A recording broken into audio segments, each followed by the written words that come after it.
जय हिंद। स्वागत है आपका आपके अपने YouTube channel claim academy gene पे। मैथ्स क्लास में आज हम शुरू करेंगे हमारा नया टॉपिक प्रॉफिट एंड लॉस, इन हिंदी लाभ और हानि। देखिए, सबसे पहले तो कुछ बेसिक कंसेप्ट्स हैं जो मैं आपको बता दूं कि लाभ और हानि क्या होता है। सबसे पहली बात, जब भी हम किसी चीज को खरीदते हैं तो वो होता है हमारा कॉस्ट प्राइस, यानी कि क्रय मूल्य। ठीक है, जिसमें चीज को बेचते हैं वो होता है सेलिंग प्राइस, यानी कि विक्रय मूल्य। क्लियर, दो चीजें।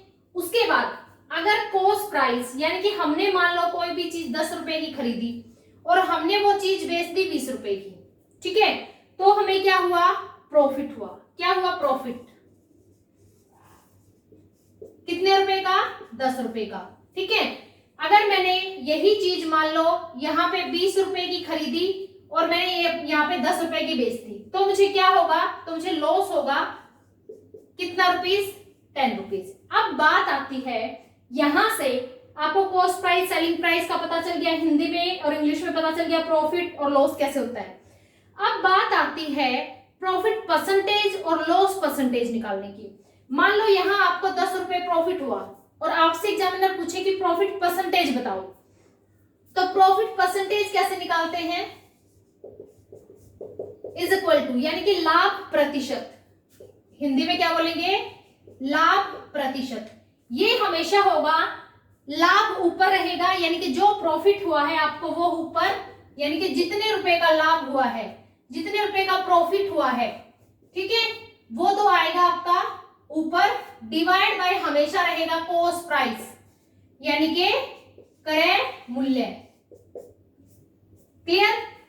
प्रॉफिट परसेंटेज या लाभ प्रतिशत निकालना है तो लाभ ऊपर रहेगा जितने भी रुपए का होया है, डिवाइड बाय क्रय मूल्य यानी कि कॉस्ट प्राइस, और हमेशा मल्टीप्लाई बाय 100%, ये आएगा आपका प्रॉफिट परसेंट।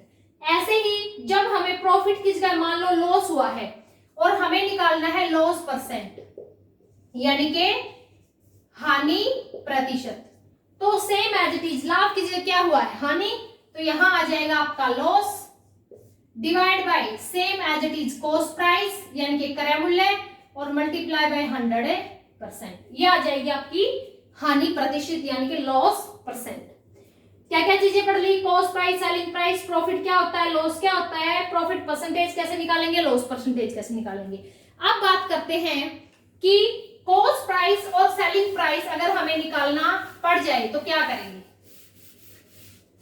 देखिए, दो फॉर्मूले हैं, एक ही फॉर्मूला हमें ध्यान में रखना है और उसी से हम दूसरा फॉर्मूला निकालेंगे। देखिए, मान लो मेरे पास है, मुझे निकालना है क्रय मूल्य, यानी कि मुझे निकालना है कॉस्ट प्राइस, ठीक है, तो cost price is equal to क्या होगा भाई? आपको दिया मिलेगा सेलिंग प्राइस यानी कि विक्रय मूल्य, ठीक है, विक्रय मूल्य आपको दिया मिलेगा जब आपको क्रय मूल्य निकालना है, मल्टीप्लाई बाय 100 डिवाइड बाय 100। अगर प्रॉफिट है तो प्लस रहेगा प्रॉफिट परसेंटेज, अगर लॉस है तो माइनस रहेगा लॉस परसेंटेज। ध्यान रहे, दोबारा फिर बता रही हूं, अगर आपको एग्जामिनर दे कि ये सेलिंग प्राइस है भाई और इतने रुपए का जो है प्रॉफिट हुआ या इतने रुपए का लॉस हुआ, तो आप क्रय मूल्य निकालो यानी कि कॉस्ट प्राइस निकालो, तो आपको सिर्फ यहाँ एक ही फॉर्मूला याद करना है कि cost price is equal to होता है selling price multiply by 100 divide by 100, हमेशा एज इट इज रहेगा। यहाँ क्या चेंज होगा? अगर प्रॉफिट है तो प्लस में जाएगा, अगर लॉस है तो माइनस में जाएगा। क्लियर? अब हम यहाँ से सेलिंग प्राइस निकालना सीखते हैं इसी फॉर्मूले से। देखो, मैं इसको अब इंग्लिश में लिख लेती हूँ ताकि छोटा हो जाए। Cost price is equal to selling price multiply by 100 divide by 100। मान लो हमें हो गया प्रॉफिट, तो हम क्या करेंगे? Plus profit percentage. क्लियर? अब मुझे यहां से निकालना है सेलिंग प्राइस का फॉर्मूला कि जब हमारे पास कॉस्ट प्राइस गिवन है और लॉस और प्रॉफिट है तो हमें सेलिंग प्राइस कैसे निकालना है। तो ये जो चीजें हैं यहाँ डिवाइड में, यहाँ मल्टीप्लाई में आ जाएंगी। बस कॉस्ट प्राइस इनटू ये चीज आ जाएगी 100, प्लस है तो प्रॉफिट परसेंटेज और लॉस है तो माइनस लॉस परसेंटेज। अब देखो, क्योंकि हमें चाहिए सेलिंग प्राइस, तो ये 100 मल्टीप्लाई में है, किस में आ जाएगा? डिवाइड। बस बन गया फॉर्मूला। क्या इसी फॉर्मूले से हमने फॉर्मूला बना दिया कि सेलिंग प्राइस है तो इसको यहाँ छोड़ दो और इन चीजों को एक एक करके इधर ले आओ, ठीक है। तो कॉस्ट प्राइस इनटू नीचे जो चीज थी वो यहाँ आ गई, प्रॉफिट है तो प्लस, लॉस है तो माइनस, डिवाइड बाय 100। ये बन गया हमारा formula how we will find the selling price. Clear. चलिए भाई, अब हम इन्हीं फॉर्मूला से रिलेटेड अपने कुछ क्वेश्चंस को सॉल्व करते हैं और कुछ ऐसे क्वेश्चंस जो हर एग्जाम में पूछे जाते हैं उनको एक बहुत ही बेहतरीन ट्रिक के साथ कैसे सॉल्व करेंगे। देखिए क्वेश्चन नंबर 1 रीड करते हैं। एक घोड़े को ₹1232 में बेचने पर 12% लाभ होता है, तो घोड़े का क्रय मूल्य बताओ। यानी कि मैं इंग्लिश में रिपीट कर रही हूं क्वेश्चन कि आपको सेलिंग प्राइस दिया है घोड़े का और प्रॉफिट परसेंटेज दिया है, आपको निकालना है क्रय मूल्य यानी कि कॉस्ट प्राइस। तो देखिए क्रय मूल्य अभी हमने फॉर्मूला लिखा था क्या कि क्रय मूल्य क्या होता है भाई, यानी कि हमारा जो कॉस्ट प्राइस है वो क्या होता है, selling price multiply by 100 divide by 100। अब देखिए आपको प्रॉफिट हुआ है कि लॉस हुआ है, 12% का प्रॉफिट हुआ है तो प्लस क्या कर देंगे 12। देखिए cost price is equal to selling price given है 1232, 1232 multiply by 100 divide by 112। Clear. Cancel करें 112 1 पे जाएगा, फिर कितना बच गया 11, फिर 1 पे जाएगा, ठीक है। तो कितना आ गया आपका 1100 रुपए, यानी कि आपका जो कॉस्ट प्राइस है वो आ गया 1100 रुपए। आपने फाइंड आउट कर दिया कैसे कि आपके पास सेलिंग प्राइस था और प्रॉफिट परसेंटेज थी। क्लियर। एक फॉर्मूला जो मैंने अभी अभी बताया यहां हमने अप्लाई किया। क्लियर। अब थोड़े से एडवांस क्वेश्चंस पे आ जाते हैं। चलिए क्वेश्चन नंबर 2 देखेंगे भाई। एक घड़ी 10% हानि पर बेचने पर, यानी कि घड़ी को बेचा गया है 10% लॉस पे, यदि वह ₹10 अधिक पर बेची जाती, अगर 10 रुपए और ज्यादा में बेचते तो उसको 10% का लाभ होता, तो घड़ी का क्रय मूल्य बताओ। Now we want to find out the cost price of the watch. देखिए अब बात आती है कि एक घड़ी पे 10% की क्या हुई हानि।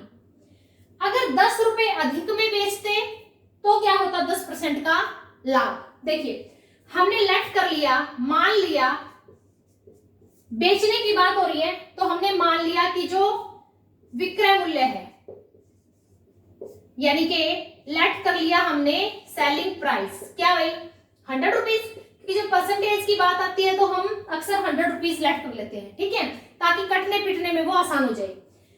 सेलिंग प्राइस क्या मान लिया हमने 100 रुपीज। अगर हम उसको 10% लॉस पे बेचते, 10% लॉस पे बेचते तब सेलिंग प्राइस क्या हो जाता, तो 90 रुपए हो जाता भाई। सीधी सी बात है, 100 की चीज 90 में जाएगी। जब 10% 10 है ना आगे भी, जब 10% प्रॉफिट पे बेचेंगे तो सेलिंग प्राइस क्या होना चाहिए था भाई, तो 110 होना चाहिए था। सीधी सीधी बात है। हमने मान लिया कि घड़ी का सेलिंग प्राइस 100 रुपीज है। क्लियर। अब क्या रहा है कि 10% लॉस पे बेचते तो 90 की जानी चाहिए थी, और ये 10% प्रॉफिट पे बेचते तो 110 की जानी चाहिए थी। इसका मतलब व्हाट इज द डिफरेंस, दोनों में डिफरेंस कितना है 20 रुपए का है। क्लियर। और यहां पे डिफरेंस कितना है 10 रुपए का है। तो चलो सोल्व करते हैं। जब डिफरेंस 20 रुपीज का है देन तब सेलिंग प्राइस कितना है भाई 100 रुपीज, ठीक है ना, क्योंकि अब बात तो 10 रुपए की हो रही है ना, 10 रुपए का अंतर आ रहा है। तो जब डिफरेंस 20 रुपीज है तो सेलिंग प्राइस कितना हो जाएगा ₹100। जब डिफरेंस ₹1 का है unitary method, then selling price क्या हो जाएगा 100 बाय कितना हो जाएगा 20। और क्योंकि डिफरेंस कितना है 10 रुपीज का, जब डिफरेंस ₹10 का है तो सेलिंग प्राइस हो जाएगा 100 बाय 20 और मल्टीप्लाई बाय 10। 1 जा 5 जा कितना रुपए आ गया 50 रुपए। क्लियर। देखो इतना बड़ा क्वेश्चन है, इसको मैं एक चुटकी में अब आपको शॉर्ट ट्रिक के साथ एक चुटकी में करवा देती हूँ। देखिए पहले आपको ट्रेडिशनल मेथड समझना बहुत जरूरी है कि क्वेश्चन हुआ कैसे, उसके बाद हमें शॉर्ट ट्रिक अप्लाई करनी है, क्योंकि कई बार शॉर्ट ट्रिक याद नहीं रहती तो हमें एग्जाम में नंबर लेने के लिए अपने ट्रेडिशनल मेथड का भी सहारा लेना पड़ जाता है।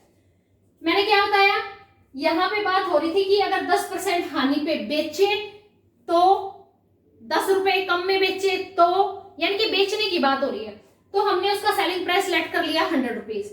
अगर वो 10% लॉस में बेचता तो 90 में बेचता, 10% प्रॉफिट में बेचता तो 110 में बेचता। तो दोनों के बीच कितना डिफरेंस आ रहा है, 20 रुपीज का आ रहा है। डिफरेंस जब 20 रुपीज है तो सेलिंग प्राइस 100, डिफरेंस जब 1 है तो यूनिटरी मेथड अप्लाई किया, और जब 10, क्योंकि यहां बात हो रही है 10 की, तो हमारा सेलिंग प्राइस कितना आता, ₹50। आपको ट्रेडिशनल मेथड समझ आ गया। अब 1 मिनट में, 1 सेकंड में, मिनट तो बहुत बड़ी बात है, 1 सेकंड में इस क्वेश्चन को सोल्व करते हैं। देखिए, जब इस टाइप का क्वेश्चन है कि कोई चीज बेची जा रही है, उस पे कुछ हानि हो रही है, अगर उसको इतने रुपए अधिक में बेचते तो इतना लाभ होता, तो कॉस्ट प्राइस बताओ, क्रय मूल्य बताओ, तो कॉस्ट प्राइस कैसे निकलेगा। देखिए, 1 सेकंड का काम है, हमें क्या करना है, हमेशा ऊपर 100 करना है, हमेशा, डिवाइड बाय जो लॉस हुआ है वो और जो प्रॉफिट हुआ है वो दोनों को क्या करना है, प्लस कर दिया। जब भी कॉस्ट प्राइस निकालेंगे किस टाइप के क्वेश्चन में, ऐसे क्वेश्चन में कि भाई 10% की हानि हो रही है, अगर 10 रुपए में ज्यादा में बेचता तो 20% का लाभ होता, इस टाइप के क्वेश्चन में 100 divide by loss percent plus profit percent, और मल्टीप्लाई करना है हमेशा क्या, जितने रुपए के ऊपर बात चल रही है, ठीक है, यानी कि डिफरेंस ऑफ सेलिंग प्राइस, विक्रय मूल्य का अंतर,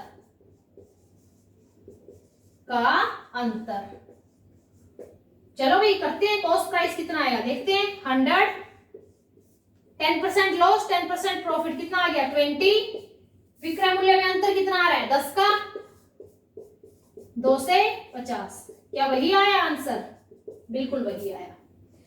मोस्ट इंपोर्टेंट क्वेश्चन है किसी भी एसएससी और सीजीएल के एग्जाम के लिए, मोस्ट इंपोर्टेंट क्वेश्चन, और महज 5 सेकंड का क्वेश्चन, नोट कर लीजिए जल्दी। चलिए नेक्स्ट क्वेश्चन, क्वेश्चन नंबर 3।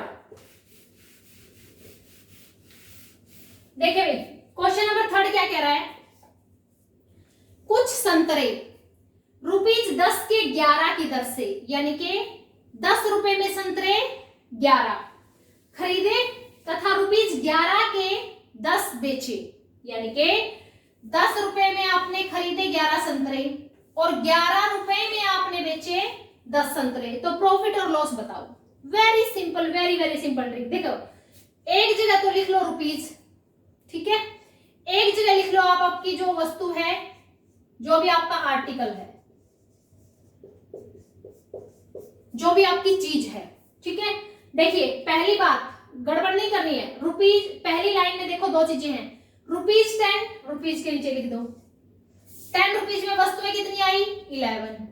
अगली बात, रुपीज कितने हैं 11 रुपीज की वस्तु कितनी आई 10, लिख दिया, वेरी सिंपल, गिवन था। अब यहां क्या करना है, हमेशा नीचे से इन दोनों की प्रोडक्ट करनी है, 11 जब 121, इन दोनों की प्रोडक्ट क्या करनी है, माइनस, 10 जा 100, जो माइनस हुआ है नीचे हमेशा वही आएगा, क्लियर। 121 माइनस 100 कितना आ गया 21/100, बाय 100 का मतलब क्या होता है परसेंट, 21%। क्या हुआ, अगर प्लस का साइन है तो प्रॉफिट, माइनस का साइन है तो loss. Very simple trick, very simple question, clear. चलिए इसी टाइप का एक और क्वेश्चन मैं ले लेती हूं। मान लो मैंने यहां ले लिया कि 20 रुपए की 10 वस्तुएं, क्लियर, और 10 रुपए की 20 वस्तुएं, तो क्या होगा, 20 रुपए में उसने 10 वस्तुएं खरीदी और 10 रुपए में उसने 20 वस्तुएं बेच दी, तो क्या होगा, प्रॉफिट होगा कि लॉस होगा, देखते हैं। हमेशा यहां से चलना है, 10 जा 100 माइनस 20 जा 400, डिवाइड बाय वही होगा हमेशा जो माइनस है 400, कितना आ गया अभी बच्चों, -300 आया ना, -300/400, 20 कट, यानी कि -3/4 यहाँ पे क्या हुआ है, माइनस का साइन है ना, क्या हुआ है, लॉस हुआ है। क्लियर। अभी मैं इसलिए आपको ये बताना चाहती थी कि आप ये सोचो कि ये नेगेटिव आ गया, तो नेगेटिव क्या दिखाता है, नेगेटिव दिखाता है कि यहाँ पे लॉस हुआ है, और पिछले वाले में पॉजिटिव था, इसका मतलब वो क्या दिखा रहा था, क्या हुआ है, प्रॉफिट हुआ है। क्लियर। अब यहाँ से अगर परसेंटेज निकालना चाहते हो तो कैसे निकाल दोगे, मल्टीप्लाई 100 कर दो, 100%। 4 से कितना आ जाएगा, 25, और 25 क्या 75, यानी कि माइनस का आ गया ना, तो इसका मतलब क्या है, लॉस हुआ है 75% का। क्लियर। ठीक है, चलिए अगला क्वेश्चन देखते हैं। इससे भी अच्छा क्वेश्चन है, हर एग्जाम में जब पूछा जाता है बार बार।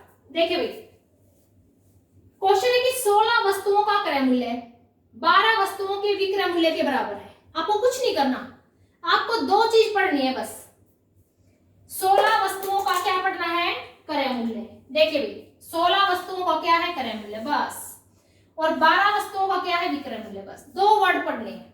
आपको बताना है लाभ होगा कि हानि होगी। देखिए, आपको लिखना है 16 वस्तुओं का क्या है, 16 वस्तुओं का क्या भाई, क्रय मूल्य, यानी कि कॉस्ट प्राइस, बराबर है 12 वस्तुओं का विक्रय मूल्य, यानी कि 12 वस्तुओं का सेलिंग प्राइस, बराबर है।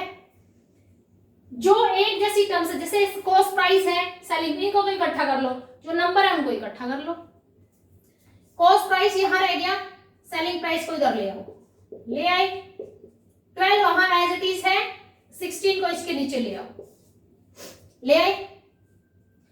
कॉस्ट प्राइस के सामने जो है वो कॉस्ट प्राइस रहेगा, और सेलिंग प्राइस के सामने वो सेलिंग प्राइस रहेगी। अब आप लोग बताइए, चलिए, कोई वस्तु 12 रुपए में खरीदी और 16 में बेची, क्या होगा, प्रॉफिट होगा भाई, है ना। तो प्रॉफिट कितना हुआ, ₹4, 4 रुपए का प्रॉफिट हुआ। हमें निकालना है प्रॉफिट परसेंटेज। अभी मैंने फॉर्मूला बताया था, प्रॉफिट परसेंटेज क्या होता है, प्रॉफिट बाय हमेशा क्या रहेगा, कॉस्ट प्राइस, मल्टीप्लाई बाय 100। 4 1 जा 4 3 जा, 3 से कट करोगे तो कितना आ जाएगा 100 को, 33 इंटू 1/3%। प्लस का साइन है, प्रॉफिट हुआ है, इसका मतलब आपको 33 इंटू 1/3% क्या हुआ है, प्रॉफिट। एक बार फिर ध्यान से सुन लीजिए, 2 ही वर्ड हैं बस, और क्वेश्चन बहुत इंपॉर्टेंट है। 16 आर्टिकल, 16 वस्तुओं का क्रय मूल्य लिख दिया, 16 multiply by cost price equal है 12 वस्तुओं का सेलिंग प्राइस। ठीक है, आपको सिर्फ कुछ नहीं करना, यहाँ जो कॉस्ट प्राइस है एज इट इज रहेगा, सेलिंग प्राइस को इसके नीचे ले आओ, ले आए। यहाँ 12 था वो एज इट इज रहेगा, यहां से किस में चला जाएगा, मल्टीप्लाई वाली चीज डिवाइड में। ठीक है, इसके सामने कॉस्ट प्राइस है, इसके सामने सेलिंग प्राइस है। सीधी सीधी बात है, अभी 16 रुपए में बेच रहे हो, 12 की खरीदी है तो प्रॉफिट हुआ है, यहां से क्या निकाल दिया आपने, प्रॉफिट परसेंटेज। क्लियर। चलिए नेक्स्ट क्वेश्चन की तरफ बढ़ते हैं।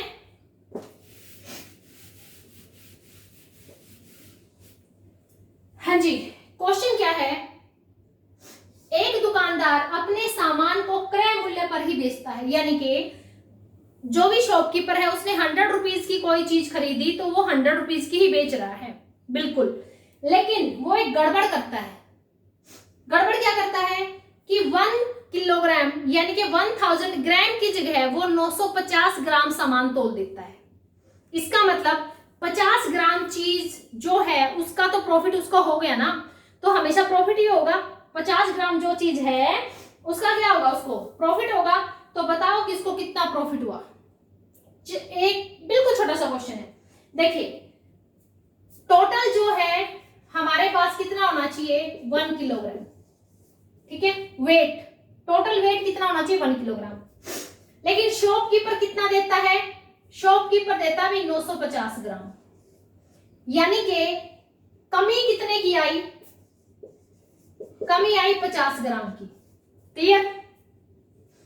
टोटल वेट देना तो चाहिए शॉपकीपर को 1 किलो, दे रहा है कितना, 950 ग्राम, यानी कि 50 ग्राम का क्या कर रहा है, वो त्रुटि कर रहा है, कमी कर रहा है। तो ऐसे क्वेश्चंस को निकालने के लिए क्या करते हैं, देखिए ऐसे क्वेश्चंस को निकालने के लिए आपको निकालना है हमेशा प्रॉफिट परसेंटेज। क्या निकलेगा, लाभ प्रतिशत, यानी कि profit percentage is equal to क्या आएगा, जितनी भी कमी आई है, त्रुटि हुई है, ठीक है, जो भी डिफरेंस है 50 ग्राम का, वो जो भी त्रुटि आई है वो डिवाइड बाय जो टोटल आपका एक्चुअल वेट था।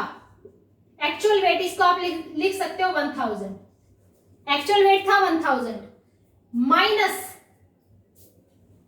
एक्चुअल वेट था 1000 माइनस कितने की कमी करी? 50 ग्राम की। 50 ग्राम की क्या करती? कमी। यानी कि यहां वही वेट आएगा जो वो दे रहा है 950 ग्राम, ठीक है। और मल्टीप्लाई होगा हमेशा 100%। देखते हैं अभी निकाल के। त्रुटि कितने की करी? 50 की। दे कितना रहा है? 950। 100%, ठीक है। तो काट देते हैं 5 और 5 से 45 कितना आ गया? 100/19%। 19×50 95। तो डिवाइड कर दो 100 को 5 × 5/19। 5 × 5/19% का उसको अभी भी क्या हो रहा है? प्रॉफिट हो रहा है। जबकि जिस कीमत पे वो चीज को लेके आया था उसी कीमत पे बेच रहा है, लेकिन क्या कमी कर रहा है? 50 ग्राम का जो बट्टा है वो पीछे रख देता है, ठीक है, सामान के साथ रख देता है। 50 जो ग्राम है चीज कम तोलता है, ठीक है। इस टाइप का क्वेश्चन किसी न किसी एग्जाम में आपको जरूर मिल जाएगा। याद रखें, देखिए जो भी त्रुटि हुई है 50 ग्राम की हुई है, 100 ग्राम की हुई है, 200 ग्राम की हुई है, वो हमेशा ऊपर लिखना है। लिख लिया। फिर क्योंकि टोटल होता है 1 किलो में 1000 ग्राम, तो 1000 में से जो त्रुटि हुई है उसको माइनस कर दो। क्लियर? तो 50/950 मल्टीप्लाई बाय 100, तो यहां से आपका क्या आ जाएगा? Profit percentage. ओके, चलिए नेक्स्ट 6 क्वेश्चन करते हैं। सुनिए भाई, अब जो क्वेश्चन है कि यदि क्रय मूल्य रेशियो विक्रय मूल्य, हमारे पास क्या है? Cost price ratio selling price, क्या गिवन है?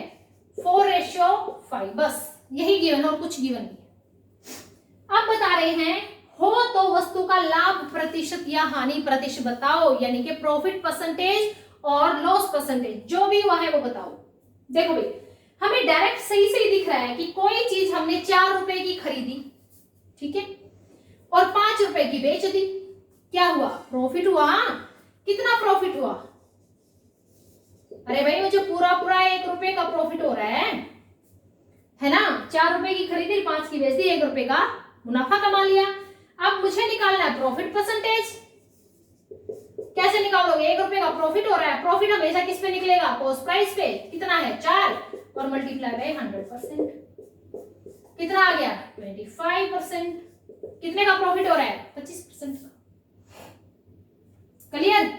तो प्रॉफिट से रिलेटेड जो बेसिक कंसेप्ट्स थे, जहां से क्वेश्चन बन सकता है, मूल बेसिक जो कंसेप्ट है वो हमने आज की क्लास में किए। और एडवांस कंसेप्ट के लिए आप देखते रहिए क्लाम एकेडमी जी, इनके यूट्यूब चैनल, और आप क्वेश्चंस को नोट करें, प्रैक्टिस करें। Thank you.